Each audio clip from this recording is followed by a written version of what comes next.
Our next speaker is going to be Mr. Abukar Arman, and his topic is going to be the Keynote address, which is the Somalia's 50th birthday.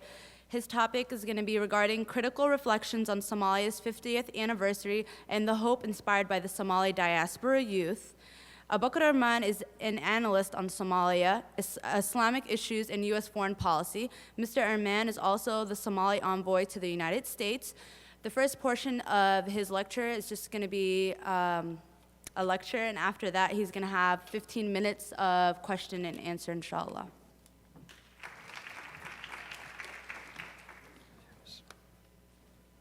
Bismillah, alhamdulillah, wa salatu wa salam ala Rasulullah. Assalamu alaikum wa rahmatullah. I was told that we're going to have a break for siesta and then come back to continue this. On a serious note, I just wanted to thank my young brother, Umar Hashi, who comes from the same city as I, and he and I did not really have any discussion on this topic, but I think he really delivered a very important message that I wish it came after mine, because mine would be a little bit different. I wanted to talk about more like introspection. What is our problem? What had happened? And what can we do about it? And then Umar could have came and closed that. What I would suggest is, as we did last year, if we have a space tomorrow, I would urge the organizers to really invite back Umar and talk about, repeat the same speech as we did. Because really it's very inspirational. That said, I wanted to talk about introspection. It's one of my favorite topics. Introspection, objective analysis of oneself, or soul searching, as they say. Something that we're Islamically encouraged so we would know who we are, so we would know where we came from, where we are, and where we're headed, as Sayyidina Ali radiallahu anhu used to say. Rahamallahu imra'an arafa min ayna wa fi ayna wa ila ayna. May Allah bless and have mercy upon a person who knows where he came from, where he's at, and where he's headed. Very critical 3 stages: past, present, and future. And that's what we're hoping that we take away with this, from this gathering, inshallah. Introspection is not an easy process. As people, we need a big mirror to be put in front of us. You know, oftentimes people gather in this kind of gatherings, and they rather talk about the good things and ignore the bad things. And then the whole process goes into waste. Because when we all leave, there is nothing to hang on to, because reality clashes with that moment of feel good that we just finished. The purpose of introspection is not that. The purpose of introspection is for the individual to know. We all know we have a problem as Somalis. We have a major problem. In fact, we topped the failed state index just a few weeks back. The only country in the world that's completely in every aspect have failed. Every institution has failed. That's the reality facing us. And we cannot hide it from our kids. We cannot hide it from our neighbors. It's a reality that's discussed in the open. And we have to face it in the open. And when you look around the picture, there isn't much hope until you come to this kind of gathering. And you see the young, how they are organizing themselves. Then you gain hope in that process. Because the people that we have right now, my generation and older, they created problems for us. A huge mess to clean. And to start from ground up. All because they failed 2 very important principles that keeps societies and people together. Number one is the sense of justice towards one another. Number two, I think Sheikh Shakib spoke about it earlier, which is the importance of unity.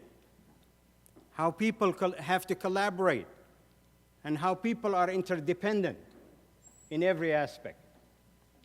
And we failed in those two areas. Injustice, if you survey people, those of you who are young, you can do that. Start that, engaging in a casual, respectful dialogue with your parents and your elders. And ask them.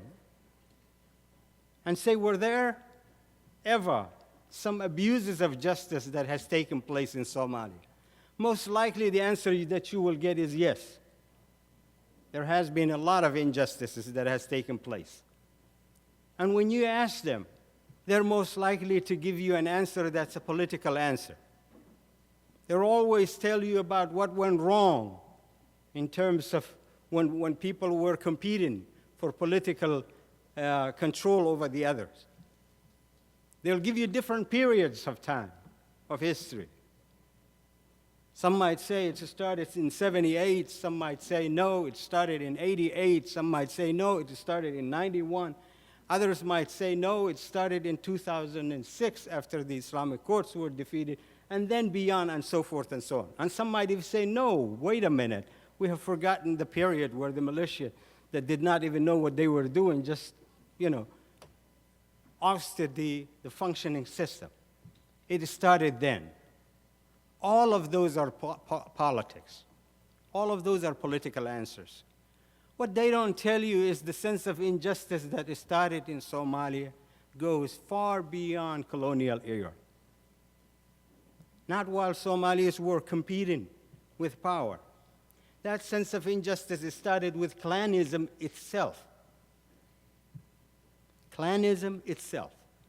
To this very day, there are people who are Somalis just like you, who are oppressed,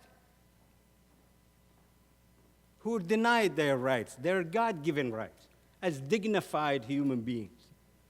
وَلَقَدْ كَرَّمْنَا بَنِي آدَمَ, Allah subhanahu wa ta'ala says. Allah has made the human being a dignified being. You cannot deny them that. But clanism in its essence is based on that idea of looking down upon somebody else. How else does it massage the ego? Somebody has to feel that they are superior to the other beings. And it goes even much lower than that. Much lower than that. Like the Sheikh talked about earlier. That Allah subhanahu wa ta'ala gave us the ability to rise with dignity and so forth, but He allowed us also to descend to the lowest of the low. And how do we descend to the lowest of the low? We look at other people as inferior beings. These are Somalis. Not that this means that we have the right to look upon other human beings. But I just want to bring it home to the point that we accepted that. We legalized that. We made it kosher, we made it halal, when it's not. And very seldom do people face each other in the face and say, this is wrong. This is not Islamic. This is absolutely unacceptable. We don't say that. So when we hear injustice, we think political injustice. We talk about how certain people were denied economic access. There's something wrong with that, of course, but nothing comparable to people who were oppressed since time immemorial, that they were denied their rights as human beings, as Muslims, as Somalis.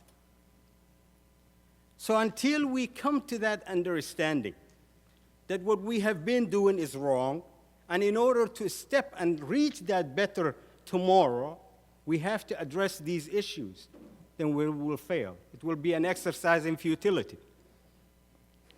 Because like earlier it was mentioned in the problem-solving issue, first you have to define the problem before you can solve the problem. And for the last 20 years, knowledgeable people with higher degrees, sheikhs, ulama, wadado, whatever names there are given, elders, adiyal, all of these people sat defining what was the problem. And to this day, if you bring in a group of people and you say, here, write down what is our problem, most likely you will get more answers than you need. To this day, the debate continues.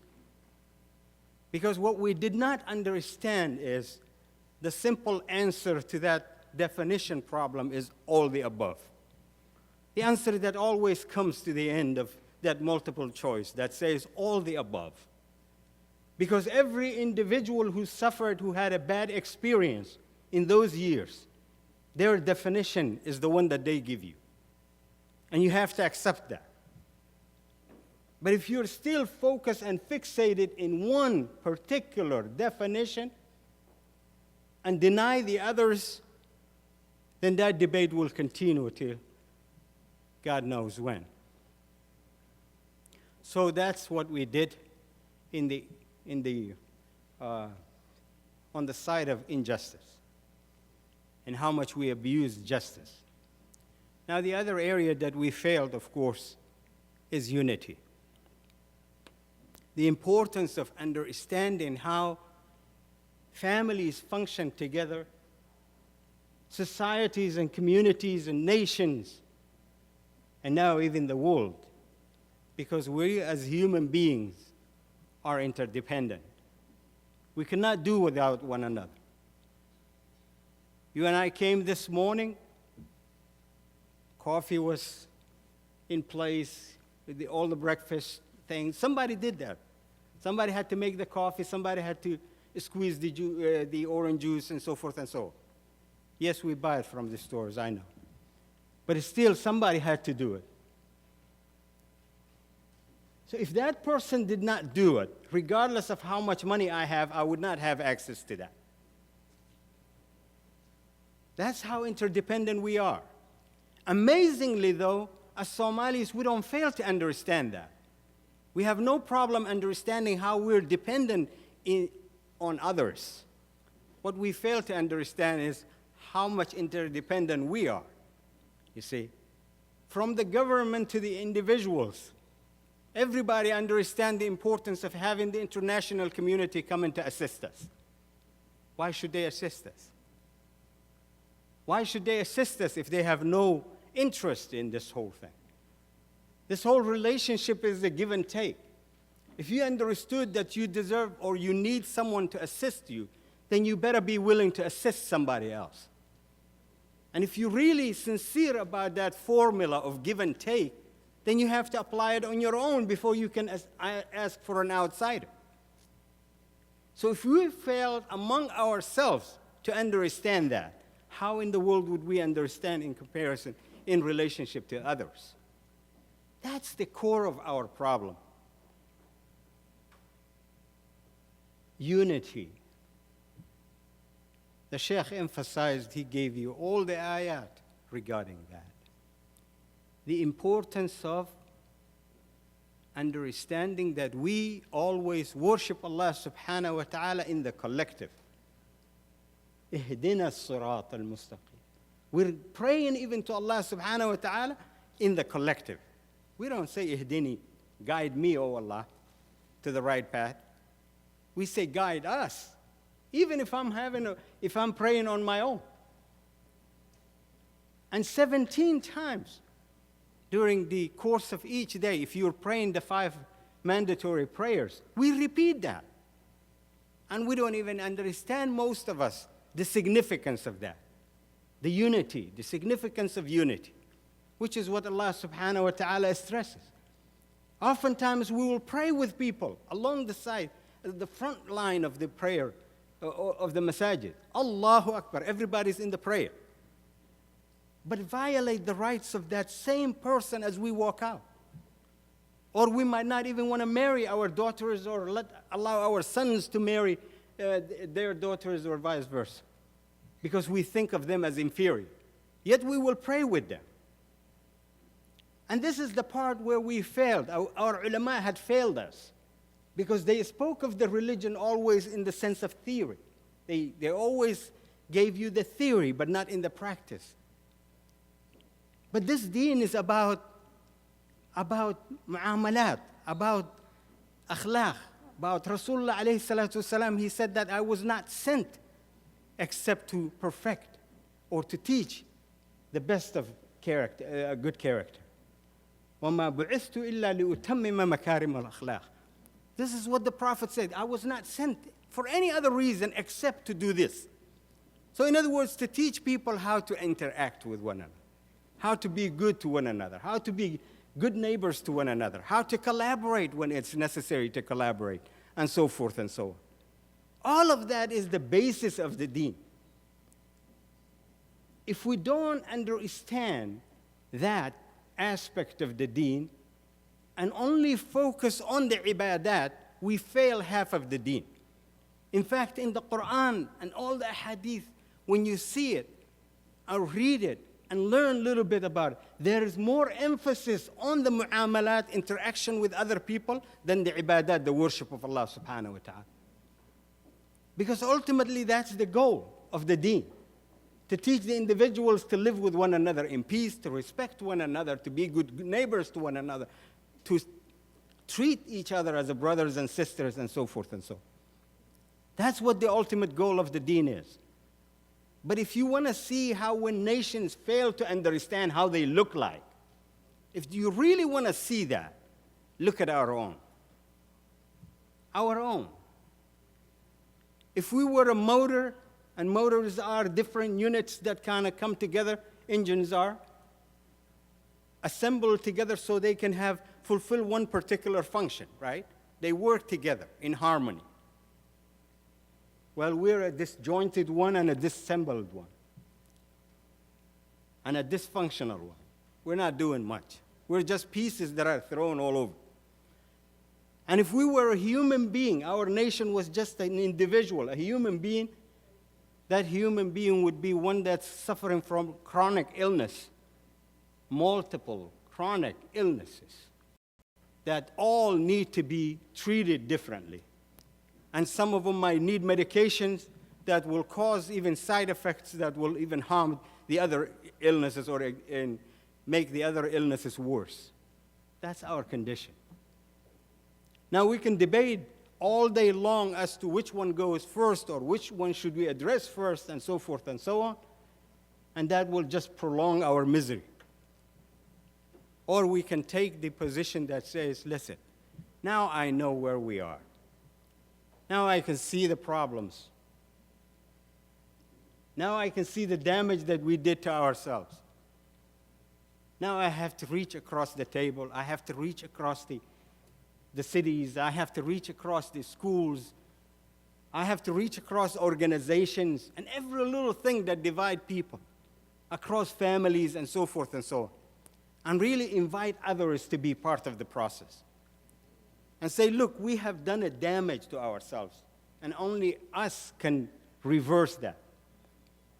And the way to do it is to come together as a unified Somalis who really want to help one another and really want to salvage that country.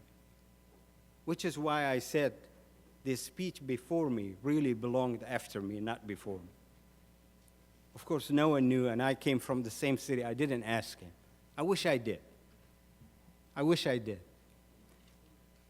Now, another thing that I want to tell you is something that some of you might not even like. But again, the reality must be told. And it's painful, I understand. See, Umar, in his opening, or at least in part of what he talked about, mentioned how some people believe that because due to our lack of nationalism, we are where we are.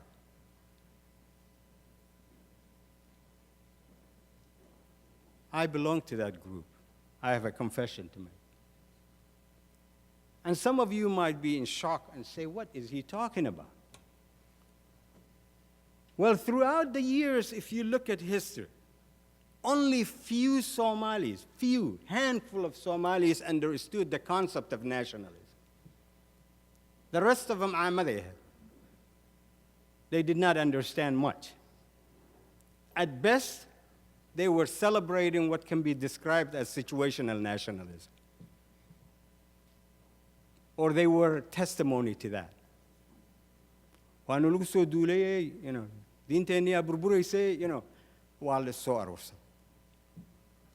That's what it was. It started from Ahmed Gurey all the way to Sayyid, all the way to with the exception of very small group of people, a handful of people. Most of them did not understand what nationalism is. Because nationalism is not about taking. It's about preservation, about saving. It's about giving. It's about caring about the other people. It's not about worshiping a flag that's a blue and white that has a star in the middle. That's a piece of cloth. The values that it stands for is really helping the other fellow, brother and sister. That's part of that country, that experience, that land of, that real estate and geographical area and so forth and so on. That's what nationalism is. So if you want to test my claim, just look between one period and the other throughout the history. What was taking place? What were people doing on their own to help others? They weren't doing much. To this day, if you really assisted your own clan to build 21 wells in their place of residence, in their region where most of them reside, I guarantee if they don't need much, they're not going to go around and invite other people and say, come on, use this, and have an equal access to it as we do, without really having a problem in a week or two. Because that's how selfish people are. And in that condition, people do not understand what nationalism is, what caring about the others mean. So I won't prolong. I think, yeah, good. I was being signaled there, mashallah. I'll stop here, but I just want to leave one thought with you, which is in the process of really organizing yourself. And the youth is the body that we're really counting on to salvage that nation, as I said, to provide transformational leadership. And that's what Somalia needs today. Transformational leadership. People that can really take the masses from one area and take them to the other. Rasulullah alayhi salatu was a transformational leader. He came to the Arabs who were ignorant. He took them from ignorance to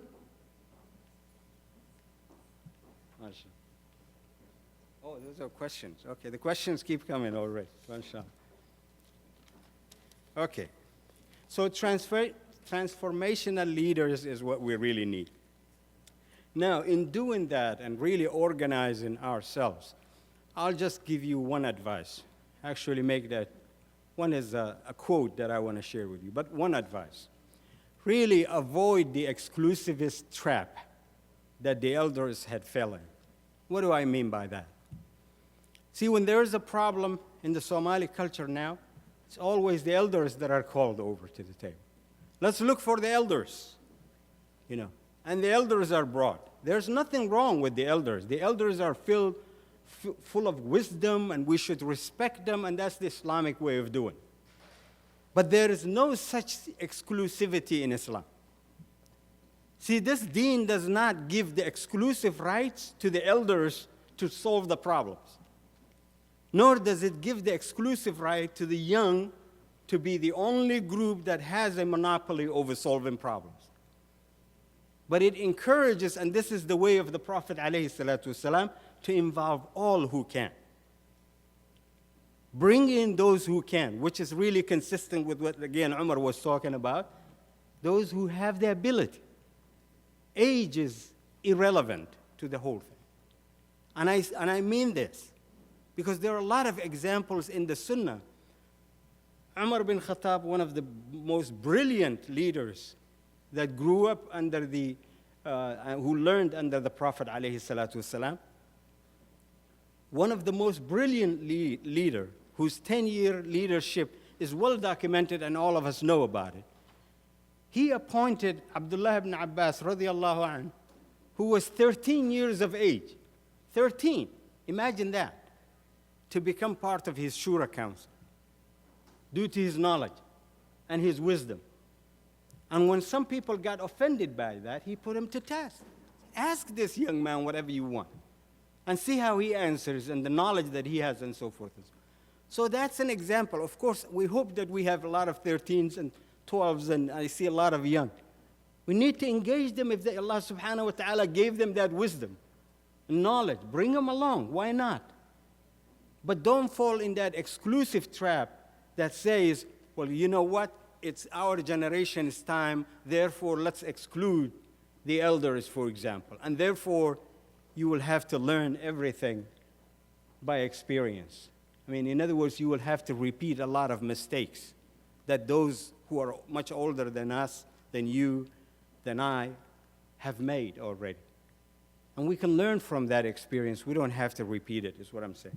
The other thing is the quote that says, it's wonderful how much you can accomplish when you don't care who gets the credit. See, people fight for credit. Don't become one of those. Be one that does the work regardless of who gets the credit, because your objective is getting the thing done. If you want to solve the problem of this country, don't worry about who gets the credit, who gets on the podium and claims that they're the ones who solved all the problems when they didn't, who just showed up, for example. You know, don't worry about that. Just get the job done. I leave you with that thought. Now the questions. I was hoping for a lot of comments and no questions, but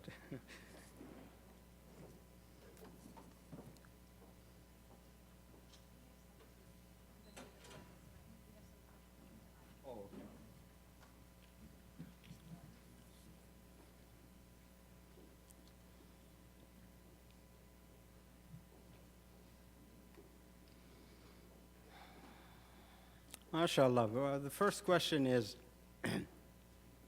if I can talk about ways that the youth can balance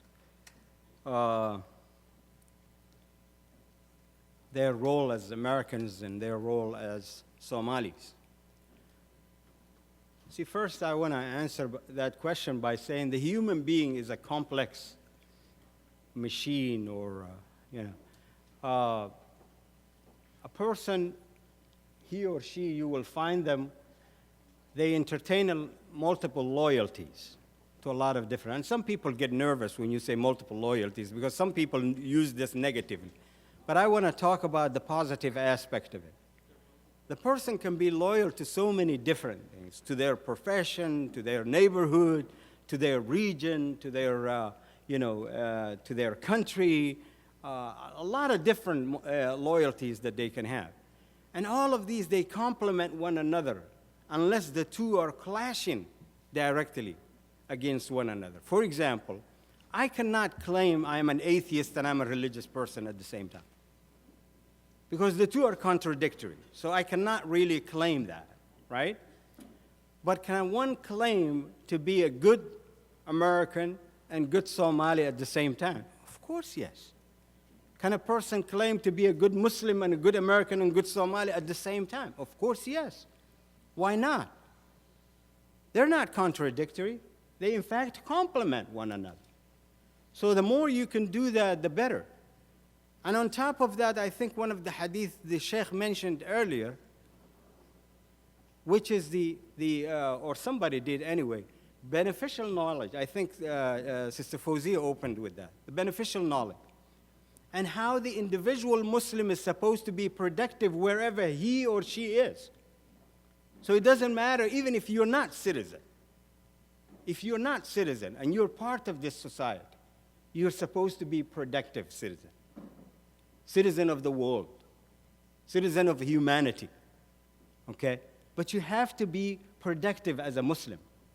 Rasulullah ﷺ described that, and we know in the hadith in which he was asking the Sahaba one time, he said that, could one of you tell me if the mu'min was a tree or any of the plants, if you were if you were going to describe a Muslim, which one would you select? So different people said different things. And then the right answer, of course, as we know, is the Gate Katamirt, right? Nakhla, that bears fruit of the dates. Why? Because characteristically, it's an erect tree, number one, as justice is erect, visible, transparent, out there.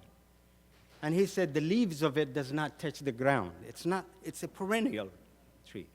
And it offers more than it gives, more than it gets from the environment, and so forth and so on.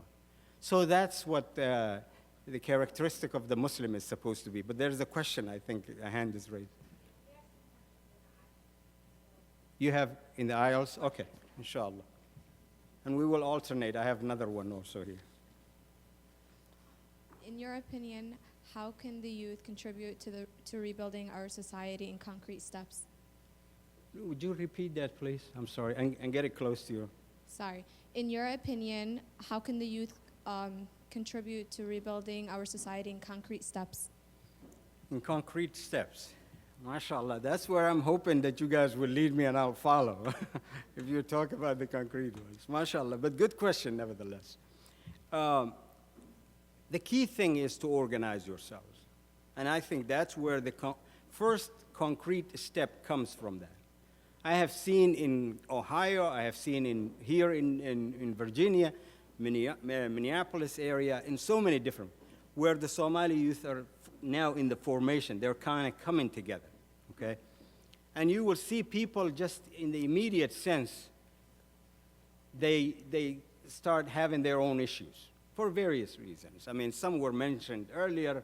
The Sheikh mentioned about the hasad and some of, envy. Some are because of lack of communication, some, and various reasons. But they're having their own issues. So the first concrete step before we can save the country is to organize yourselves and to really, and the magic about organizing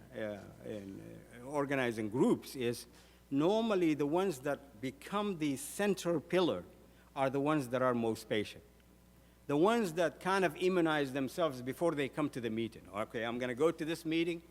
Worst thing that can happen is so-and-so is going to comment and say something that I don't like. But this time, unlike before, I'm going to react in a positive way.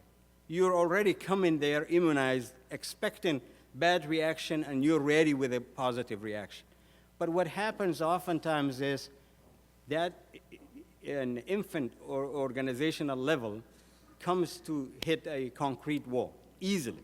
And then you will see the same group of people that had a different XYZ organization and now have 3 different organizations. And that's a problem. So avoiding that would be a concrete step, inshallah. We have another question here. You want to stand up?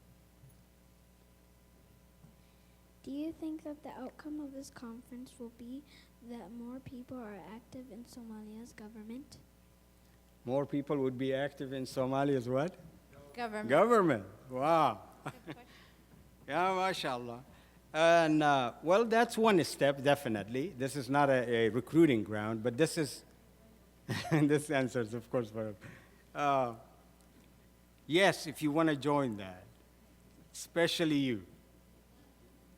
And to the rest, the answer is, we have to start someplace, and government is not really the right, the first step. Organizing ourselves at the bottom level is the key thing. And it can start in the masajids, it can start in the universities, it can start in so many different ways. And then that can be, joining a government has to have, one has to have plans and objectives, if that makes sense, to the rest of us.